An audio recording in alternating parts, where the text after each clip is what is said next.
नमस्ते। जय आदिवासी, जय जोहार, जय यहाँ मोगी माँ अपनी कुल देवत हैं। तो दोस्तों कैसे हो? बहुत बढ़िया। मैं आपका दोस्त गीतकार सुभाष वली आपसे बात करने के लिए पहली बार लाइव आ रहा हूँ। शायद आप लोग बहुत सारे ऐसे लोग होंगे पहली बार मुझे लाइव देख रहे होंगे। मैंने शायद एक वीडियो में एक बार लाइव आया हूँ, लेकिन इतनी ज़्यादा पूरी इन्फॉर्मेशन के साथ नहीं। जैसे कि आप 2 साल से इंतजार में थे कि सुभाष वलवी सिर्फ नाम सुनते हैं। इतने सारे गाने आ चुके हैं, इतने सारे रिलीज हुए हैं, तो सुभाष भाई एक बार लाइव क्यों नहीं आते?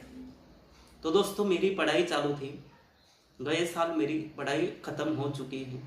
एडवोकेसी की पढ़ाई थी, तो थोड़ा इसलिए मैं लाइव आपके सामने आ नहीं पा रहा था। तो पहली बार दोस्तों के क्वेश्चन के साथ सभी को जानकारी देने के लिए मैं आपका दोस्त सुभाष वलवी ऑफिशियल चैनल के माध्यम से आप तक पहुंच रहा हूं। बहुत सारे दोस्तों ने बहुत सारे सवाल किए। सुभाष भैया, आपके संगीत क्षेत्र की शुरुआत कब हुई? उबीरे पोयरी रोंगाली गीत कब लिखा और कैसे चला? और आपका एजुकेशन, आपने आज तक कितने गाने लिखे हुए हैं? बहुत सारे क्वेश्चन थे, बहुत सारे। उसमें एक बहुत चर्चित मुद्दा था, बेना लाग्यो ई तो दूरे चाली करके। शायद आपने वो सॉन्ग सुना होगा। और 2018 साल नवी कोठे आखो हुआ, ये बहुत सारे सॉन्ग आपने सुने होंगे। लेकिन एक गीतकार के नाम से मेरा उसमें नाम था, लेकिन एक गायक तो दूसरा था, इसलिए मेरा गीतकार तक सीमित रहना ही ये था। इसलिए मैं आपके सामने वीडियो में कभी नहीं आया, क्योंकि पहले क्या, एक पोस्टर पे वीडियो बनते थे, और वीडियो वगैरह ये जो पोस्टर पे सॉन्ग बनते थे, तो ये वीडियो वगैरह ये जो बात थी ये बाद में आई, 1 साल 2 साल के बाद में आई। फिर हमने वीडियो बनाना स्टार्ट किए। वीडियो बनाना स्टार्ट किए, फिर बाद में उन्हीं सॉन्ग पे वीडियो बनाना स्टार्ट कर दिया हमने। और आज तक 20+ वीडियोस मेरे लिखे हुए गीत रिलीज हो चुके हैं। और बाकी सारे जो सॉन्ग है वो पोस्टर के माध्यम से है। पहला जो सॉन्ग था वो हमने वीडियो कैसा रहे, वीडियो बनाना शुरुआत जो की थी, लेकिन वो सॉन्ग हमने शूटिंग जो थी, हमारे पास कैमरा तो नहीं था, तो हमारी शूटिंग कैसे रही होगी? एक मोबाइल के माध्यम से। और जो एक सॉन्ग सुना होगा, बेना लाग्यो इधर दूरे चाली, सभी बैंड, सभी शादियाँ में सभी बैंड जहाँ बजती थी वहाँ शुरुआती में वो सॉन्ग बज रहा था। गए साल लॉकडाउन के आगे जो रिलीज हुआ सॉन्ग था वो 2 साल पूरा का पूरा चला, बेना लाग्यो इधर दूरे चाली करके। उनके जो सिंगर थे संदीप पसावे और रिंकू तड़वी, इन्होंने ये सॉन्ग गाया था। वो काफ़ी चला था, बहुत चला। उसके बाद में भी बहुत सारे सॉन्ग आते रहे, लेकिन लॉकडाउन के हिसाब से वो जो सॉन्ग इतने ज़्यादा चले नहीं बाद में, लेकिन फिर भी चल चुके। लेकिन बैंड में बजाना, ये जो बातें, सभी जो बातें ये कहाँ तो ये स्टॉप हो गई सी बात थी। चलो फिर दोस्तों बात करेंगे, बहुत सारे सवालों के आपको जवाब देने हैं, बहुत सारी बात करेंगे। कैसा है संगीत क्षेत्र, कहाँ से शुरुआत हुआ, बहुत सारे क्वेश्चन जो किए हैं आप लोगों ने। और एक पहले ही सभी को धन्यवाद करूंगा कि शुरुआत से आज तक आप दर्शक मित्र की वजह से हम चैनल के माध्यम से जो प्रसारित कर रहे हैं सॉन्ग, विविध चैनल के माध्यम से प्रसारित कर रहे सॉन्ग, उस पर आपका कमेंट और सभी जो चीज़ें हैं, तुम्हारा सहयोग का मुद्दा मैं बताने की कोशिश करूंगा। तुम्हारा सहयोग का जो मुद्दा है वो बहुत ज़्यादा है। और एक कलाकार को अगर एक सहयोग, एक कमेंट, अच्छे से कमेंट पढ़ने के लिए मिल जाए, वो बहुत होता है कलाकार के लिए। वैसा ही है हमारे सभी कलाकार के लिए। तो बहुत सारे बातें डिस्कस करेंगे। पहले आपके जो क्वेश्चन है, आपने बहुत सभी के क्वेश्चन हो गए, शायद 99% लोगों के मन में ये जो क्वेश्चन थे, जो इसका बहुत कब का वेट कर रहा था मैं कि कभी जवाब दूं, अपने ऑडियंस के साथ, अपने दर्शक मित्रों के साथ कभी बात करूं। जो मेरा मुद्दा था वो आज पूरा कर पा रहा हूं। तो पहला जो क्वेश्चन था, पहला क्वेश्चन है, संगीत क्षेत्र में आपकी कब से शुरुआत हुई? संगीत क्षेत्र में आपकी कब से शुरुआत हुई? जो सभी का कॉमन क्वेश्चन था, बहुत सारों ने क्वेश्चन किया कि संगीत क्षेत्र में आपकी कब से शुरुआत हुई। आपको बता दूं, दर्शक मित्रों आपको बता दूं, मेरी संगीत क्षेत्र में शुरुआत हुई थी, पहला सॉन्ग था, साल के साथ बनाया हुआ सॉन्ग है, जो कि भोलेनाथ सिंगर है, भोलेनाथ रासे करके सिंगर है, उसने गाया हुआ सॉन्ग था। तो पहला जो सॉन्ग था वो रिकॉर्डिंग जून मंथ में 28 तारीख को रिकॉर्डेड हुआ सॉन्ग है 2018 में। कब? जून मंथ 28 तारीख 2018 में रिकॉर्डेड हुआ सॉन्ग है। कहाँ रिकॉर्डिंग हुआ होगा? आपको पता ही होगा, मेरे सारे सॉन्ग 90% सॉन्ग मेरे चैनल पे आए हुए song Rohini recording studio Sendhwa, जो कि म्यूजिक डायरेक्टर, बहुत बढ़िया म्यूजिक डायरेक्टर है, रितेश किराड़ी जी म्यूजिक बजाते हैं। वहाँ मेरे सॉन्ग का पहले सॉन्ग का रिकॉर्डिंग हुआ था। बाद में बहुत सारे सॉन्ग वहाँ रिकॉर्डिंग हुए हैं, जो कि आज तक हो रहे हैं। तो मेरा पहला सॉन्ग था, दर्शक मित्रों, मेरा पहला सॉन्ग था, पहला सॉन्ग 2018 साल नवी गोठे हुआ। शायद सभी ने सुना होगा, सभी ने देखा हुआ होगा। वीडियो तो नहीं था, लेकिन पहले क्या, मोबाइल पे एक ये बनाते थे, पोस्टर बना के हम वीडियो जैसा एक बना देते थे। MP3 सॉन्ग था। तो वो सॉन्ग बहुत ज़्यादा चला, मेरे चैनल पे था, लेकिन चैनल के डीमोनेटाइजेशन की वजह से मैंने वो जो डिलीट कर दिया। एक बार छोड़ के मेरे दो चैनल डीमोनेटाइजेशन की वजह से, दर्शक मित्रों, वो बढ़ चुके। लेकिन अलग अलग जो चैनल थे उस पे सॉन्ग हम लाते रहे, और बाद में सुभाष वोडी ऑफिशियल चैनल पे वो सॉन्ग सभी अपलोडेड किए हुए हैं। वो जो उभी कौन सा 2018 साल नवी गोठे हुआ, वो सॉन्ग टीपी रमतुड़ी चैनल करके उन पे था, बाद में मेरे चैनल पे था, और बहुत सारे ऐसे चैनल थे। मेरे सॉन्ग 10 चैनल के ऊपर विदाउट एनी परमिशन सबको अपलोड करने के लिए अनुमति दी थी मैंने। सभी ने अपलोड किया था, बहुत चला वो सॉन्ग था मेरी शुरुआती सॉन्ग था। उसके बाद में आया हुआ सॉन्ग दूसरा कौन सा होगा, शायद आपने 101% सुना होगा। वो सॉन्ग था उबीरे पोईरी रंगाली। सुना है उबीरे पोईरी रंगाली? उसके भी सिंगर थे भोलेनाथ रासे। उस गीत के पीछे एक इतिहास था। वो सॉन्ग मैंने खुद लिखा नहीं था, ऑन द स्पॉट लिखा हुआ सॉन्ग है वो। हमारी रिकॉर्डिंग थी 2018 साल नवी गोठे अकुआ, और ओ जुआनाई आदिवासी भैयारे, वो जो 2 सॉन्ग थे उनकी रिकॉर्डिंग थी। हम धड़गांव के मेरे गुरुवर्य सुरेश रासे के साथ हम रिकॉर्डिंग के लिए गए थे, जिन्होंने मुझे पहली लाइन दिखाई थी संगीत क्षेत्र की। तो उनके साथ हम रिकॉर्डिंग के लिए गए, तो उनके दुकान का नाम डालना था एक सॉन्ग में। तो उन्होंने ही वो जो सॉन्ग का ये ग्राफिक ये जो तैयार किया हुआ, तो हमारा लंच पीरियड था, जो हमने एक सॉन्ग रिकॉर्डिंग करके हमारा थोड़ा टाइम था। तो सुरेश भैया का कहना आया कि सुभाष भैया क्यों ना हम और एक आध सॉन्ग कर लेते हैं। तो बहुत कम रेट था, तो हमने क्या किया कि वो जो सॉन्ग ऑन द स्पॉट लिख दिया। थोड़ा बहुत उसके कंपोजिंग उसके ध्यान में थी, तो कि मैंने जो कंपोजिंग ले लिया और डायरेक्टली वहाँ लंच टाइम में डायरेक्टली लिख के वहाँ ही प्रैक्टिस करके वहीं ही सॉन्ग रिकॉर्डिंग किया था। वो सॉन्ग 7-8 मिलियन के ऊपर जा चुका था, लेकिन डिलीट करना पड़ा, वो भी कुछ वजह से। मेरे चैनल पे तो नहीं था, वो जो सुरेश रासे है मेरे दोस्त, उनके चैनल पे था। उसके बाद में बहुत सारे सॉन्ग आए, बहुत सारे ये किया। तो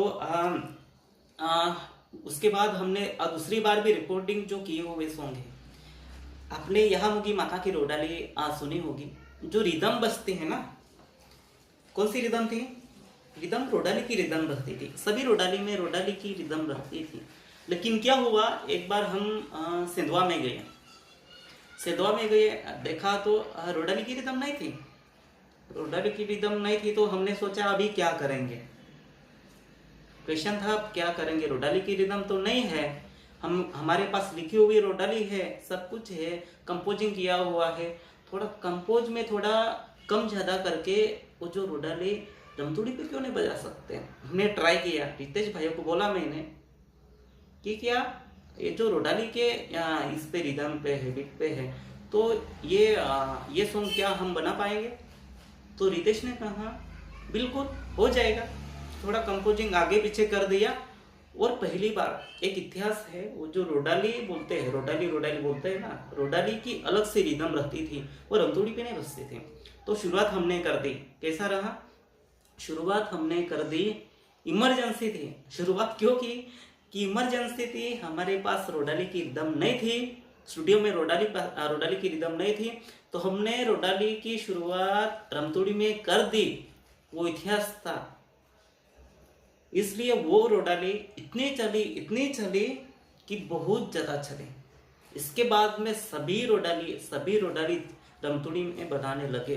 वो जो इसके बाद का खेल है, लेकिन पहली जो रोडाली थी, एक शायद सुनी होगी, कोहली पांडव नावे पड़े लो, और एक रोडाली थी संदीप ने ही गाई हुई एक रोडाली है, बहुत ज़्यादा चली वो रोडाली। बाद में कोहली पांडव नावे पड़े लो वगैरह बहुत सारी रोडाली बनाई, लेकिन शुरुआत जो थी उनका इतिहास ये था। बताने का कारण क्या कि वो जो रिदम नहीं था स्टूडियो में, और बाद में जाके हमने वो जो रोडाली की रमतोड़ी टाइप में, ऐसा बहुत सारा ये है। और मैंने बता दिया उबीरे पोरी रोंगाली और रोडाली भी छोड़ा नहीं, मैंने बहुत सारी रोडाली रिकॉर्डिंग की है, बहुत सारी फेमस रोडाली है। अगर आज भी सर्च किया यहाँ मुगी रोडाली, तो पहले ही लाइन पे आ जाती है रोडाली, बस बहुत सारी रोडाली है। और क्वेश्चन था आपका एजुकेशन कहाँ तक हुआ है, बहुत सारों का क्वेश्चन है आपका एजुकेशन बहुत सारे को पता नहीं होगा, बहुत दर्शक मित्रों को पता नहीं होगा। लेकिन वो जो क्वेश्चन है ना दोस्तों, बाद में बताऊंगा लास्ट पे, तब तक सुन लेना मुझे। पहली बार, क्योंकि पहली बार हूँ मैं, और पहली बार लाइव आना बहुत बड़ी बात रहती है, और बहुत खुशी की बात रहती है, क्योंकि मैं पहली बार आप दर्शक मित्रों के सामने पहली बार मैं बात कर रहा हूँ, लाइव आकर मैं बात कर रहा हूँ, आपसे बात कर रहा हूँ, आपकी जो डिमांड थी वो पूरी कर रहा हूँ। क्योंकि दर्शक मित्रों के आगे आकर बात करना वो बहुत बड़ी बात रहती है, वो मुझे आज फील हो रहा है।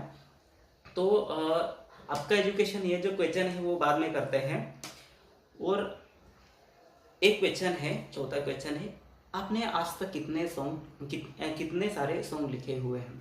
तो बता दूं, आपको शायद पता नहीं होगा, मेरी शुरुआत 2018 से आज तक 2022, 4 साल के अंदर मेरे 50 के ऊपर सॉन्ग रिटर्न डाउन करके रिलीज हुए सॉन्ग हैं। बहुत सारे सॉन्ग हैं, मैं नाम तक पूरे बता नहीं सकता, इतने सारे सॉन्ग लिखे हुए हैं। उनमें बता दूं कोई कितने सारे सिंगरों ने गाए हुए हैं।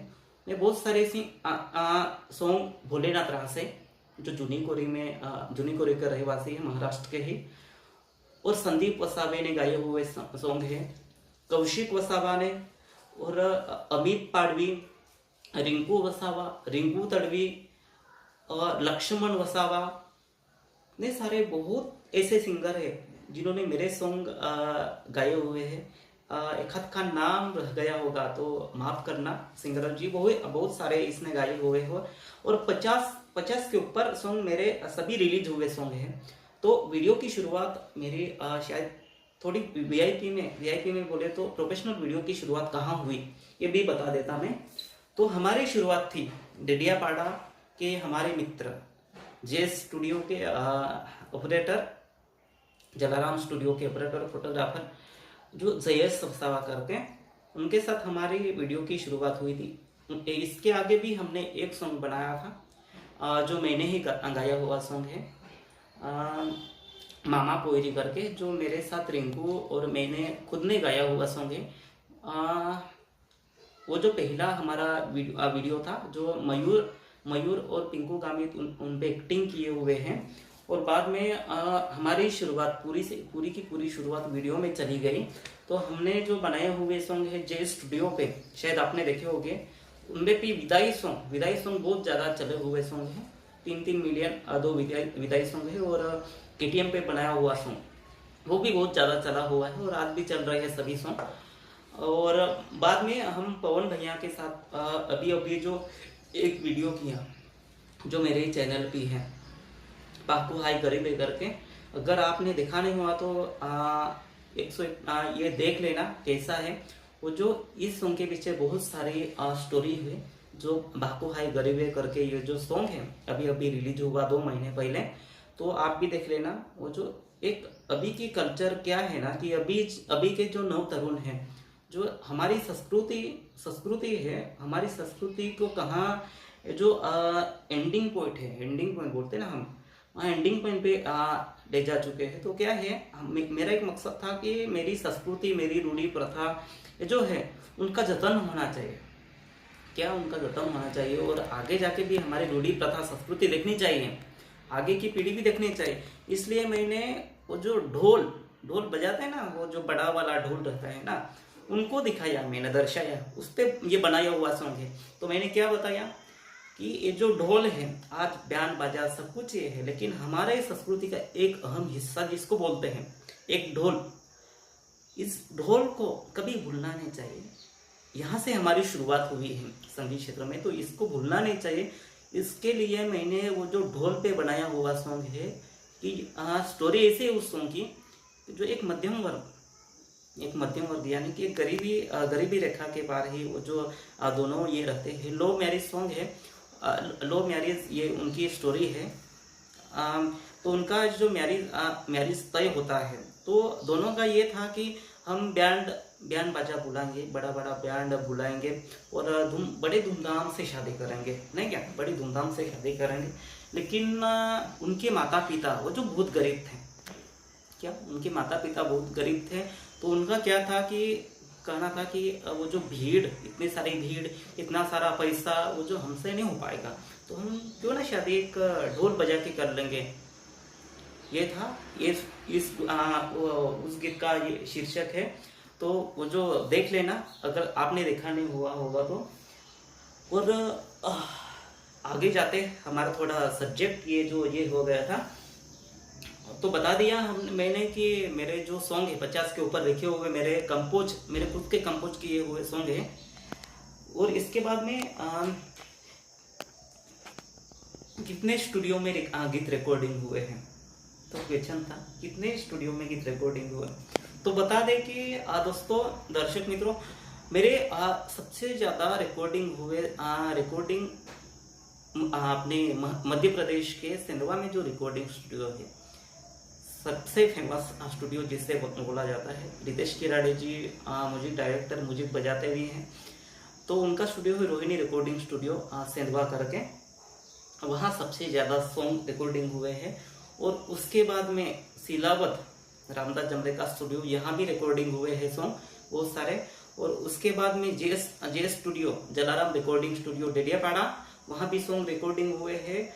और लक्ष्मण वसावा ने गाए हुए सॉन्ग, वो जो लक्ष्मण वसावा ने गाए हुए सॉन्ग, गुजरात में ही एक स्टूडियो है, गुजरात MP बॉर्डर, वहाँ भी रिकॉर्डिंग हुए सॉन्ग, जय माँ गंगेश्वरी स्टूडियो करके, वहाँ भी रिकॉर्डिंग हुए सॉन्ग। और बाद में एक सॉन्ग मोरगी के मेगा रिकॉर्डिंग स्टूडियो में भी रिकॉर्डिंग किया हुआ सॉन्ग है। और वैसे 3-4 और स्टूडियो हो गए फिलहाल, लेकिन मुझे भी पता नहीं, मैं डायरेक्टली सिंगरों को पूरा प्रैक्टिस करके सिंगरों को भी डायरेक्टली भेज देता और वो जो रिकॉर्डिंग कर लेते सब भी बातें लाइव आके। ये जो बता दिया मैंने कि शायद वो भी 10 के ऊपर रिकॉर्डिंग स्टूडियो होंगे जहाँ मेरे सॉन्ग रिकॉर्डिंग हुए हैं। तो एक गीत था, सबने सुना हुआ, सबने देखा हुआ। तो एक गीत था बेना लागी दो दूरे चाली, सबने देखा था। एक पोस्टर पे था, एक साधारण सा पोस्टर था, एक साधारण सा पोस्टर था। और साधारण से पोस्टर पे वो सॉन्ग आज 9 मिलियन क्रॉस करके गया हुआ है। लिखना तक करेक्ट नहीं था, हमारा नाम तो गलत लिख दिया है। जो मेरे चैनल पे भी था वो जो डिलीट कर दिया, उसमें आदिवासी सॉन्ग डीजे करके एक चैनल जो है उस पर वो पोस्टर पे आज भी चल रहा है। 8.9 मिलियन शायद आज के दिन वो जा चुका है, वो और भी बढ़ रहा है। और कमेंट की बात करें तो उन पे 2000 के ऊपर कमेंट है, बहुत सारे कमेंट भी है, सब कुछ ये है। इतना सारा प्यार मिला उस सॉन्ग में कि बहुत बड़े बड़े कलाकारों ने ये कंपोज पे ये किया, और राइटिंग कितनी अच्छी इस पे ये शुक्रिया अदा किया, बहुत सारा अच्छा लगा मुझे। वो सॉन्ग सबसे ज़्यादा चलने वाला सॉन्ग रहा है मेरा, बिना लगे हुए तो दूरे चाली करके 8 मिनट का पूरा सॉन्ग था, बहुत ज़्यादा चला हुआ सॉन्ग है। और एक क्वेश्चन था डेडियापाड़ा के टीम के साथ, डेडियापाड़ा की जो जेएस टीम है उनके साथ कब से तुम जुड़ चुके? तो मेरा फिलहाल मेरा एक जो सॉन्ग था बेना, वो जो विदाई पे ही बनाया हुआ सॉन्ग है। एक लड़की होती है, लड़की की शादी होना तय होता है और लड़की शादी होती है उस दिन पे जो डिस्क्रिप्ट किया हुआ सॉन्ग, वो जो बनाया हुआ सॉन्ग है, तो वो भी बहुत ज़्यादा चला है। 3 मिलियन जे स्टूडियो डेडियापाड़ा पे वो सर्चिंग कर सकते, वो बहुत ज़्यादा चला है। तो हमारी शुरुआत वहाँ से हुई थी, आज से 1.5 साल पहले ही हम उससे जुड़े थे।